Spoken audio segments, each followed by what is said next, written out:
The blue light from the holographic projector filled the large meeting room at the United Nations building in New York. Captain Jake Morrison stood straight in his military uniform, his hands behind his back as he looked at the alien faces floating in the air before him. The room was silent except for the soft hum of the machines. Dr. Lisa Hayes sat at the long table behind Jake. She watched the strange creatures on the screen with wide eyes.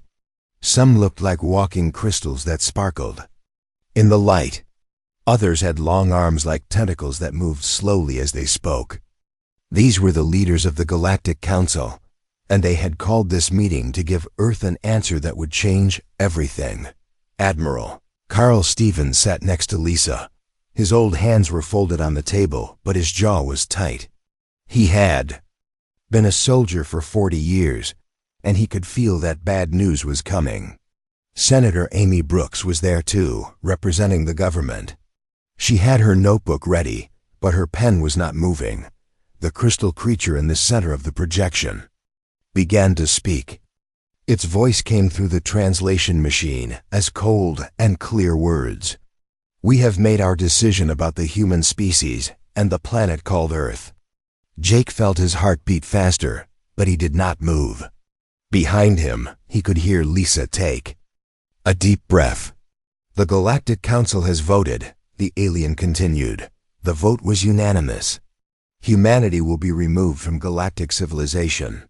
You will have no more trade with our worlds. You will receive no more technology from us. All communication will end." The words hit the room like a bomb. Amy Brooks dropped her pen, and it made a small clicking sound on the floor. Admiral Stevens closed his eyes for a moment, then opened them again. "You have 6 months," said another alien, this one with tentacles that waved as it spoke. 6 months to prepare for complete isolation. After that time, any human ship that enters galactic space will be destroyed without warning. Lisa stood up quickly, her chair sliding back. "Wait," she said, her voice shaking a little. "You cannot do this. We are part of the galactic community. Now we have trade agreements, we have treaties." The crystal alien's light grew brighter. "Those agreements are ended. The treaties are broken. Humanity is too dangerous to remain among civilized species." Jake finally spoke, his voice calm but strong. "Dangerous? What have we done that makes us dangerous?" "You expand too fast," said the tentacled creature. "In 50 years you have built colonies on 12 worlds. You build weapons when we ask for peace. You ask too many questions about things that should remain secret. You do not follow the old ways," added the crystal alien. "You change things that have been the same for thousands of years. Other species fear what you might do next." Admiral Stevens stood up slowly. His old knees made a small sound, but his voice was strong. "So you are afraid of us because we work hard and learn fast?" "We are protecting the galaxy from chaos," Alien replied. "Humanity brings change, and change brings war. We have seen this pattern before with other young species." Amy Brooks found her voice. "What happened to those other species?" The room became very quiet. The aliens looked at each other, their strange faces showing nothing. "They learned to follow the rules," the crystal creature said finally, "or they disappeared." Jake felt anger rising in his chest, but he kept his voice level. "And if we refuse to accept this exile, then you will be made to accept it," the tentacled alien said. "Our combined fleets number in the millions, your ships number in the hundreds." Lisa stepped forward. "We could change. We could slow down our expansion. We could follow your rules better." "It is too late for that," the crystal alien said. "The decision is made. You have 6 months." The projection began to fade, but Jake called out, "Wait, why tell us at all? Why not just attack without warning?" The alien's image stopped fading for a moment. "Because some of us remember that young species can surprise the galaxy. We hope that humanity will use these 6 months wisely." Then the projection disappeared, leaving the room in normal light. The four humans stood in silence for several minutes. Finally, Jake turned around to face the others. His eyes were hard. But not with fear. They were hard with determination. "Well," he said quietly, "they want us gone. What do we do?" Lisa asked. Her hands were shaking slightly. Admiral Stevens walked to the window and looked out at the city below. Millions of people were going about their normal day, not knowing that their world had just changed forever. "We do what humans have always done," the Admiral said. "We survive, we adapt, we prove them wrong." Amy Brooks picked up her pen from the floor. 6 months is not much time. Jake walked to the window and stood next to the Admiral. Outside, he could see construction cranes building new skyscrapers, cars moving through the streets, and people walking on the sidewalks. All of this would change now. 6 months to prepare for the biggest challenge humanity has ever faced, Jake said. "But maybe they just gave us the biggest gift too." "Gift?" Lisa asked. Jake turned back to face the room. "They are cutting us loose from all their rules and restrictions. No more asking permission, no more following their old ways. For the first time since we met them, we are free to be completely human." Admiral Stevens nodded slowly. "Free to show them what humanity can really do when we have to." "They think they are protecting the galaxy from us," Jake continued. "But maybe they just freed us to become something they never expected." Amy Brooks started writing in her notebook. "We need to call an emergency session of all world leaders." "Yes," Jake agreed. "And we need to call our best scientists, engineers, and military leaders.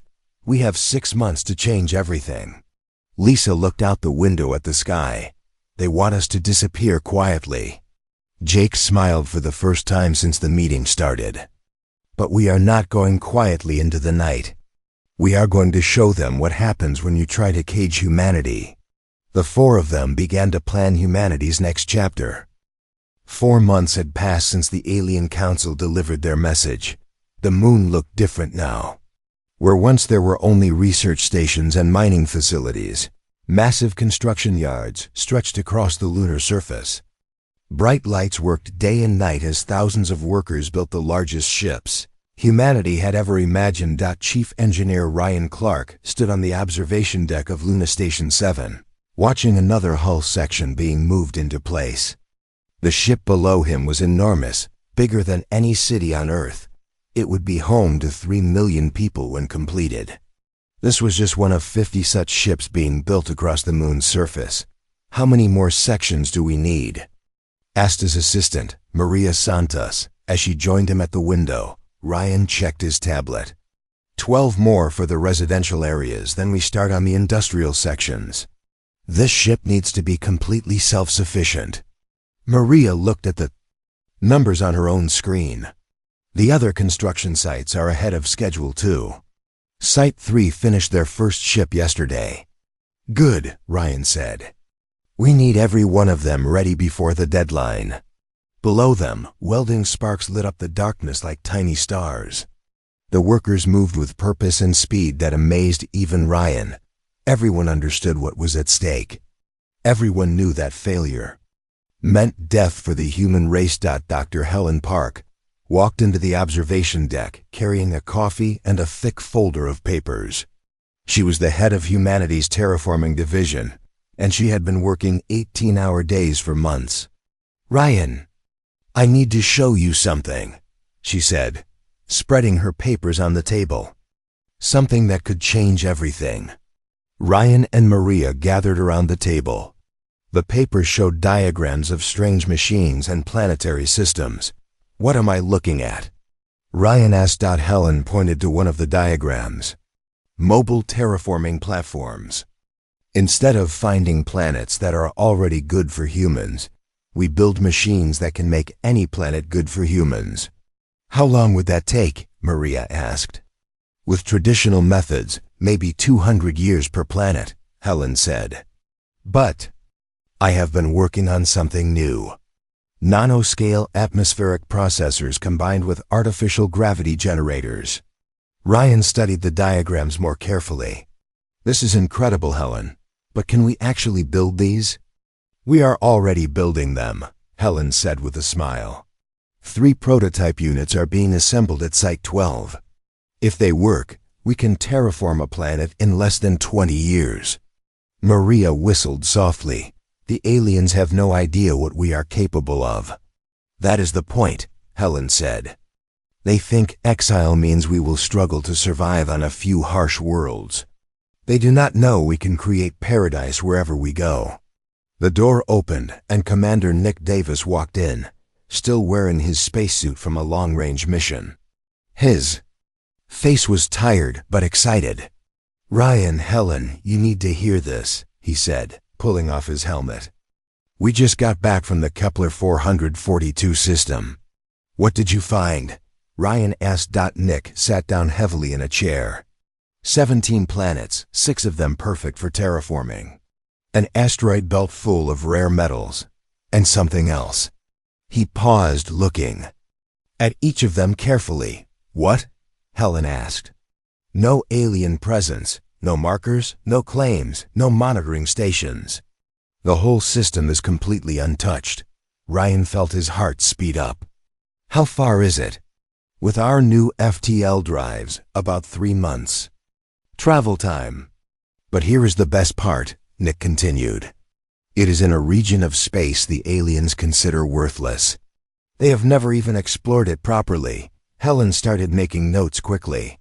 If we can establish a base there, we could use it as a launching point for further exploration. My thoughts exactly, Nick said. I have already identified 12 other systems in the same region. All unexplored, all rich in resources. Maria looked up from the ship construction below. We are not just running away, are we? We are expanding into territory they do not even want. Better than that, Ryan said. We are expanding into territory they do not even know about. The door opened again, and Admiral Carl Stevens walked in with 2 other military officers. He looked older than he had 4 months ago, but his eyes were bright with purpose. How is the construction progressing? He asked, ahead of schedule. On all fronts, Ryan reported. We will have the first fleet ready in 6 weeks. Good, because I have news from Earth, the Admiral said. Every nation has agreed to the evacuation plan. No one is staying behind. Helen looked surprised. Everyone is leaving Earth? Everyone, the Admiral confirmed. We are not abandoning our home. We are extending it to the stars. One of the officers, with the Admiral, stepped forward. Sir, what about the alien observers? Ryan had almost forgotten about them. Since the Exile order, several alien ships have been stationed at the edge of Earth's solar system, watching and recording everything. Humans did. Let them watch, the Admiral said. Let them see what happens when you try to destroy humanity. Nick stood up and walked to the window. They expected us to beg, to ask for mercy or more time. Instead, we are giving them exactly what they asked for, Ryan said. We are leaving. But not how they expected, Helen added. The Admiral joined Nick at the window. Below them, another massive ship was taking shape. Its hull was smooth and powerful looking, designed for long journeys between the stars. They wanted us gone to protect their galaxy, the Admiral said quietly. But I think they just gave us the freedom to become something much greater. Maria checked her tablet again. The first convoy launches in 2 weeks. 50,000 people. Heading to the Kepler system to establish the advance base. Volunteers? The Admiral asked. More volunteers than we have ships for, Maria replied. Everyone wants to be part of the new beginning. Ryan felt a surge of pride in his species. Faced with extinction, humanity had not panicked or despaired. They had worked together like never before, building and planning and dreaming of the future.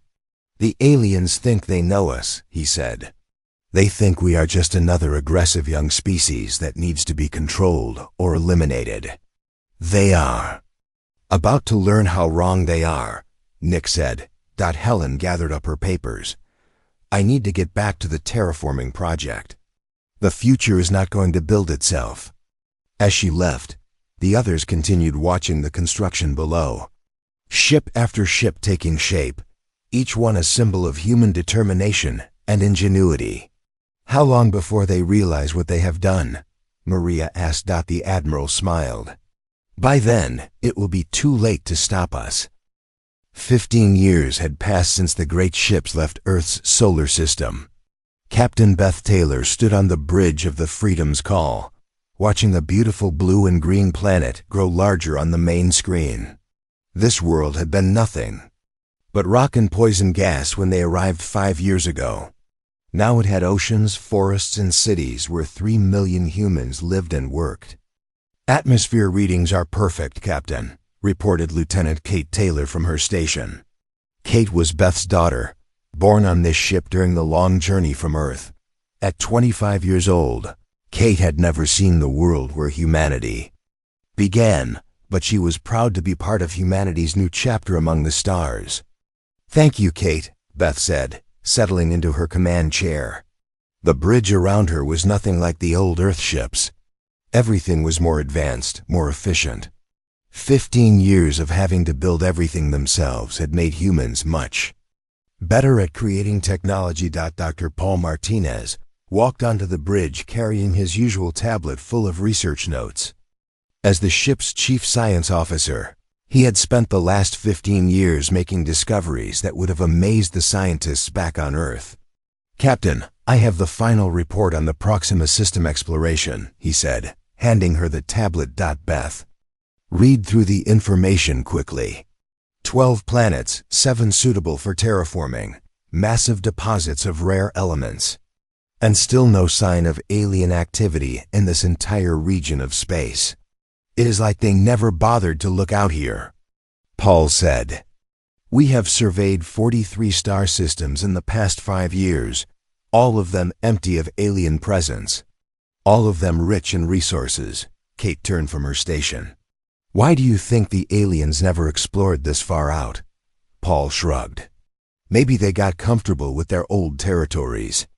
Maybe they stopped being curious about what was beyond their borders." "Their loss," Beth said.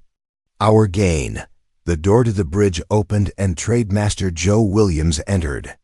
Joe managed the complex economy that had developed between humanity's scattered colonies.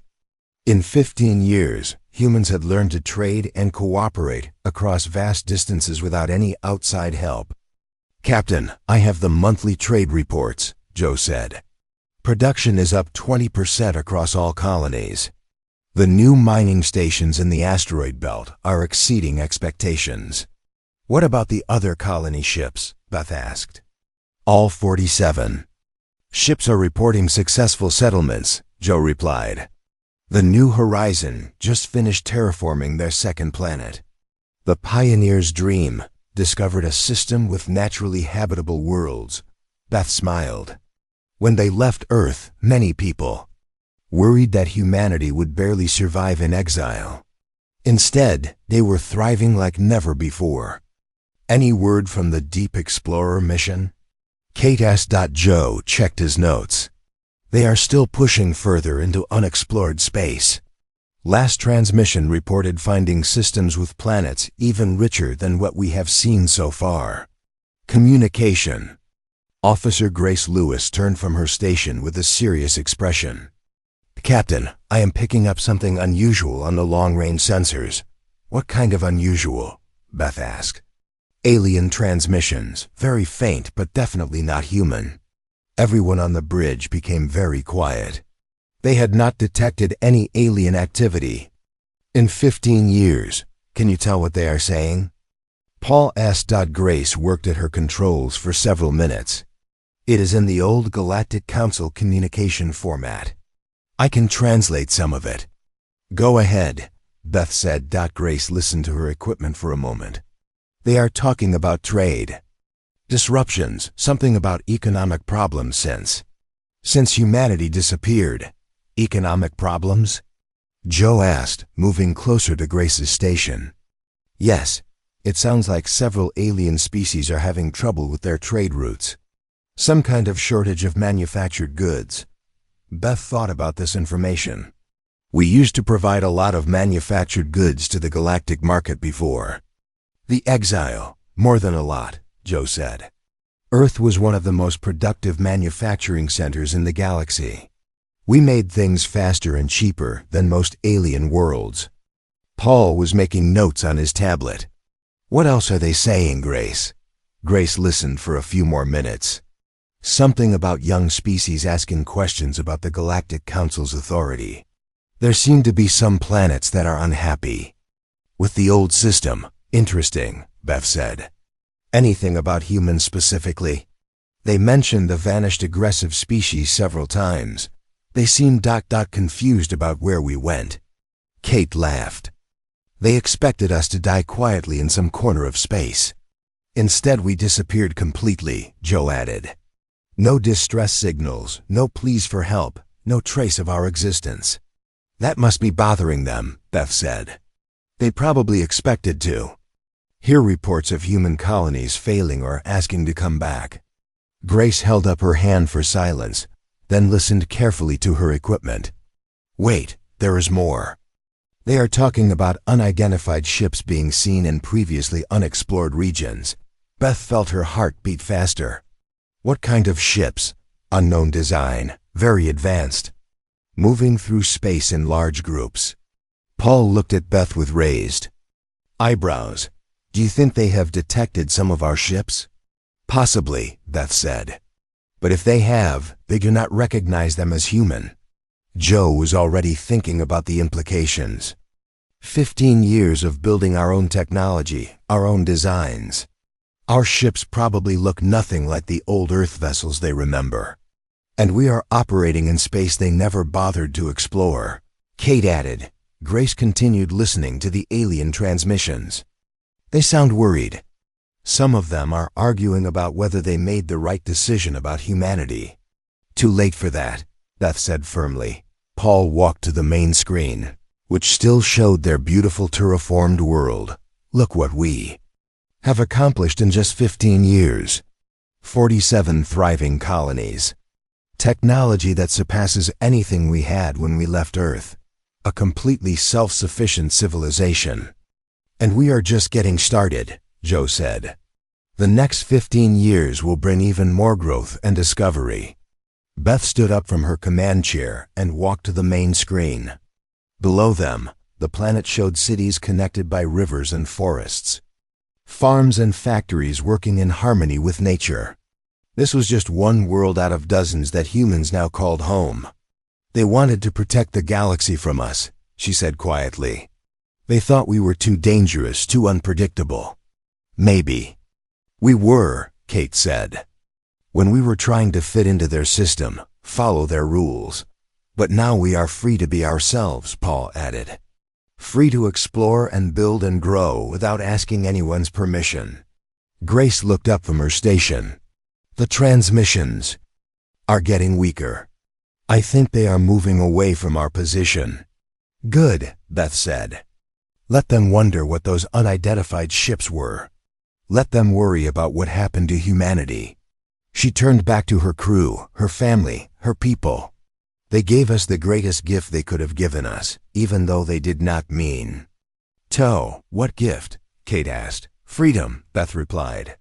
Complete freedom to become everything we were meant to be. Joe nodded. And when we are ready, we will show them what 15 years of human freedom has created. Will we go back? Grace asked. Beth looked out at the stars, knowing that somewhere out there, other human ships were exploring new worlds and building new homes. Someday, she said. But not as the same species that left Earth 15 years ago. We will return as something they never expected us to become. 25 years had passed since the Exile began. Admiral Sam Cooper stood on the bridge of the flagship Humanity's Dawn, watching as his massive fleet emerged from faster-than-light travel at the edge of the old galactic territories. Behind him stretched a line of ships that seemed to go on forever. These were not the desperate refugee vessels that had left Earth so many years ago. These ships were beautiful and powerful, built with technology that had advanced far beyond anything the galaxy had ever seen. Each ship was larger than the biggest alien vessels, and there were thousands of them. "All ships report ready, Admiral," said Captain Linda Brooks from her position at the communications station. Linda had been born during the Exodus years and had never known the fear of alien domination that older humans remembered. "Long-range sensors are picking up alien patrol ships ahead," reported Commander Tony Rivera from the sensor station. "They appear to be confused by our presence." Sam smiled slightly. "I imagine they are. Send the diplomatic signal on all frequencies." Ambassador Julie Adams stepped forward.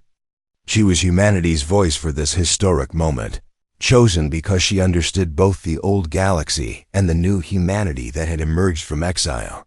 "Signal sent, Admiral," Linda reported. "We are requesting a meeting with the Galactic Council." "Any response?" Sam asked. "Multiple responses, sir. Most of them are asking who we are and where we came from." Tony looked up from his sensors. "Admiral, I am reading massive alien fleet movements throughout this sector. They are scrambling ships from at least 12 different species." "Good," Sam said calmly. "Let them see what 25 years of human independence has created." The main screen showed space ahead of them, but Sam knew that hidden in that darkness were alien worlds that had once seemed so powerful and advanced. Now they seemed small and limited compared to what humanity had built. Dr. Rachel Kim walked onto the bridge carrying a datapad full of scientific reports. As humanity's chief technology officer, she had overseen the development of innovations that would have seemed like magic to the humans who left Earth decades ago. "Admiral, the terraforming demonstration is ready whenever you need it," she said. "What exactly will they see?" Julie asked. Rachel's eyes lit up with excitement. "We brought a dead asteroid with us. When I activate the terraforming system, they will watch us turn it into a habitable world in less than 6 hours." Sam nodded approvingly. That should get their attention. Linda held her hand to her earpiece. "Admiral, we are receiving a transmission from the Galactic Council. They want to know if we are the extinct human species." "Extinct?" Sam laughed. "Tell them that reports of humanity's death have been greatly exaggerated." Tony was studying his sensor readings carefully. "Sir, the alien ships gathering around us are maintaining a respectful distance. I think they are afraid to come too close." They should be," said Rachel. "Our ships are powered by technology they cannot even detect, let alone understand." The main screen flickered and showed the familiar sight of the Galactic Council chamber. The same crystal and tentacled creatures that had exiled humanity were there, but they looked much older and more worried than Sam remembered from the historical records. "Unknown fleet," said the crystal alien that seemed to be their leader. "You claim to represent humanity, but humanity was exiled 25 years ago and has not been seen since." Julie stepped forward. "We are humanity. We are the children and grandchildren of the species you cast out. We have returned." "Impossible," said one of the tentacled creatures. "Our observers reported that human ships disappeared completely. No distress signals, no failed colonies, no requests for aid." "That is correct," Julie replied calmly. "We did not fail. We did not ask for help. We simply went somewhere you had never looked." Sam watched the alien faces carefully. They were clearly struggling to understand what they were seeing. "Your ships," said the crystal leader. "They are unlike anything in our databases." "Of course they are," Rachel said, stepping into view. "We built them ourselves with our own technology, according to our own designs." The tentacled aliens' appendages moved nervously. "What do you want?" "Why have you returned?" Julie smiled. "We have not returned to beg or to ask for forgiveness. We have returned to offer you something." "What could you possibly offer us?" the crystal alien asked. "Partnership," Julie said simply, "but only as equals." Tony whispered to Sam, "Admiral, I am detecting multiple alien governments trying to contact us directly, bypassing the Galactic Council. How many? Sam asked quietly. At least 15 species, sir. Some of them are asking for protection from Galactic Council policies. Sam was not surprised. Intelligence reports had suggested that many species were unhappy with the old Galactic Order. Tell them we will speak with them after we finish with the Council, Sam said. Julie was still addressing the main screen. 25 years ago, you told us we were too dangerous for galactic civilization. You said we expanded too fast, asked. Too many questions, changed too many things. That assessment was correct, the crystal alien said stiffly. Perhaps, Julie agreed, but you made one crucial mistake. What mistake? You assumed that removing us would solve your problems. Instead, you created much bigger ones. The tentacled alien leaned forward. What do you mean? Rachel activated a holographic display that showed economic data from across the galaxy. Trade disruption, technological stagnation, political unrest. The galaxy has been slowly falling apart since we left. You needed us more than you realized, Julie continued. We were not just taking from galactic civilization. We were contributing to it in ways you never understood. Sam stepped forward. But that is in the past. We are here to talk about the future. What future? The crystal alien asked suspiciously. A future where humanity offers our technology and protection to any species that wants it, Sam said. No restrictions, no ancient rules to follow. The alien leaders looked at each other with obvious concern. Several species have already contacted us, Julie added. They are interested in what we have to offer. Linda held up her hand. Admiral, priority message from the Kepler colonies. What is it? Sam asked. 3 more alien species have formally requested to join the Human Alliance. That brings the total to 18. The Galactic Council members on the screen looked shocked. Alliance? The tentacled alien asked. The Independent Alliance, Julie explained. Species that have chosen to work with humanity rather than follow the old galactic system. Rachel activated her terraforming demonstration. On every screen in the area, aliens watched in amazement as a dead rock was transformed into a garden. World in mere hours, this is what we offer, Sam said. Not domination, not conquest. Partnership and protection for any species that wants to build something better than what exists now. The crystal alien's light dimmed. You are trying to replace the Galactic Council. No, Julie said firmly. We are giving species a choice. Stay with the old system or join us in building something new. Sam looked at the alien leaders with something like pity. 25 years ago, you wanted to protect your galaxy from us. You succeeded. You removed us completely. But you also freed us to become something you never expected, Julie added. And now, Sam concluded, we are here to save the galaxy you tried to protect from us. The transmission ended, leaving the human fleet alone in space. Around them, alien ships waited to see what would happen next. How many species do you think will join us? Linda asked. Sam looked out at the stars, knowing that somewhere among them were worlds full of aliens who were tired of the old ways. All of them, eventually, he said. We have something they have forgotten how to do. What is that? Rachel asked. We know how to grow. 2 years had passed since humanity's return to galactic space.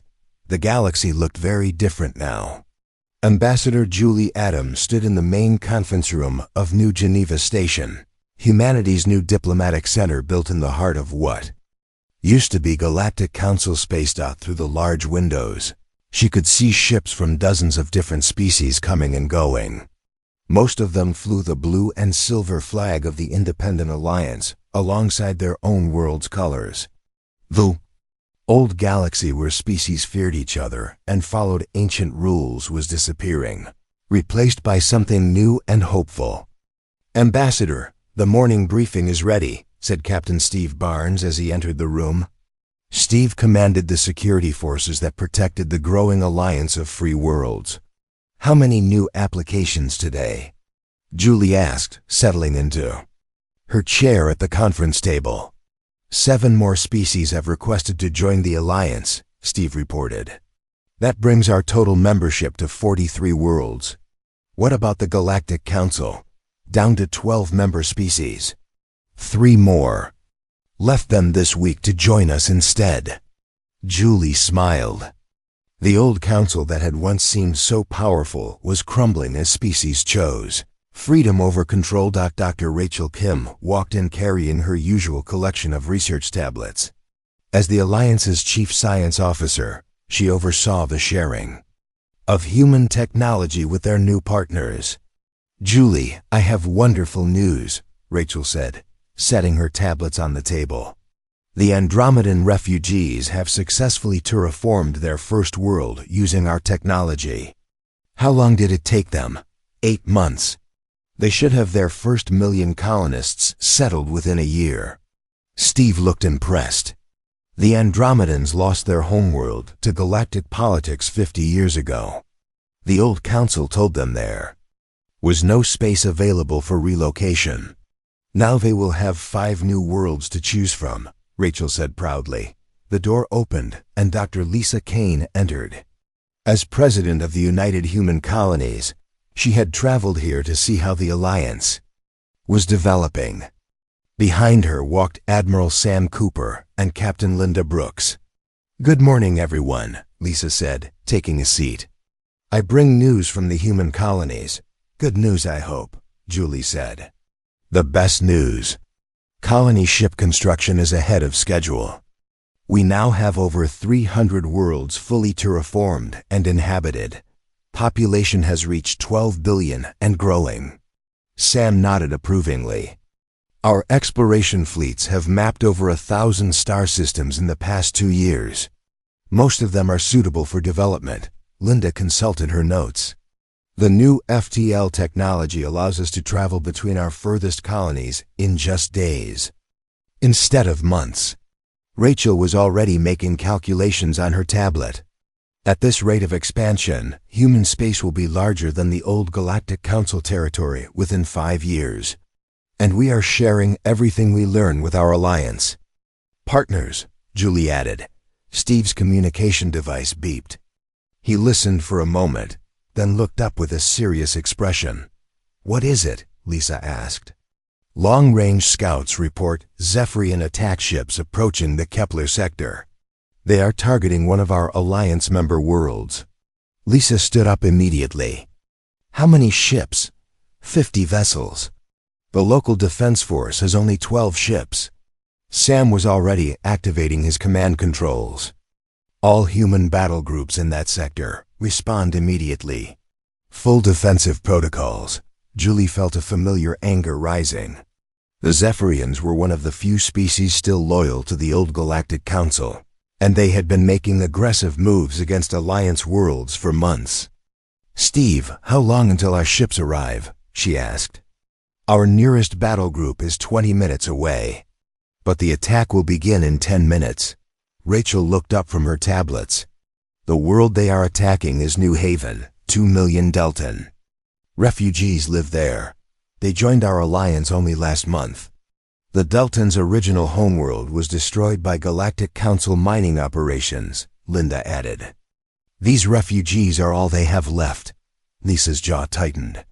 "We promise to protect alliance members. We keep our promises." Sam was speaking rapidly into his communication device, coordinating the human response. "Battle Group 7 is engaging the enemy. Battle Group 12 is moving to support." Julie walked to the window and looked out at the peaceful scene of ships and stations. In a few minutes, human warriors would be fighting to protect aliens who had chosen to trust humanity over their former masters. "Julie," Steve said quietly, "long-range communications are picking up Galactic Council transmissions. They are claiming the attack on New Haven is justified because the Deltans violated Council law by joining us." "What law?" Julie asked. An old regulation about seeking permission before changing political alliances. Rachel laughed bitterly. Permission from the same council that destroyed their homeworld. Sam looked up from his controls. Battle Group. 7 reports enemy ships fleeing the area. New Haven is secure. Casualties? Lisa asked. None on our side. The Zephyrian ships retreated as soon as they saw our vessels. Julie was not surprised. Human military technology had advanced far beyond anything the old galaxy possessed. Steve was monitoring multiple communication channels. Ambassador, I am. Receiving urgent messages from 6 different species. They all want to join the Alliance immediately. After seeing us protect New Haven? Julie asked. After seeing how fast we responded and how completely we dominated a superior number of enemy ships. Rachel was reading reports on her tablet. The Zephyrian attack was supposed to send a message to other species about the price of defying the Galactic Council. Instead, it showed them what happens when you attack Alliance members. Sam said with satisfaction. Lisa walked to the window and stood beside Julie. Do you remember what they told us 27 years ago? That we were too dangerous for galactic civilization? I remember, Julie said. They said we brought chaos and change. They were right about the change, Lisa said. We have changed. Everything. Steve was still listening to his communication device. The remaining Galactic Council members are requesting an emergency meeting with Alliance leadership. What do they want? Julie asked. According to the transmission, they want to discuss terms for joining the Alliance themselves. Everyone in. The room became quiet for a moment. The crystal aliens and tentacle creatures want to join us? Rachel asked in amazement. Apparently, Steve confirmed. They are claiming that their original decision to exile humanity was made under pressure from species that have since left the Council. Sam laughed. Now they want protection from the same forces they once served. Julie thought about this carefully. What do you think, Lisa? Do we let them join? Lisa considered the question seriously. We promised that any species could join the Alliance if they were willing to follow our principles of freedom and cooperation. Even the species that exiled us? Especially them, Lisa said. It proves that our way works better than theirs ever did.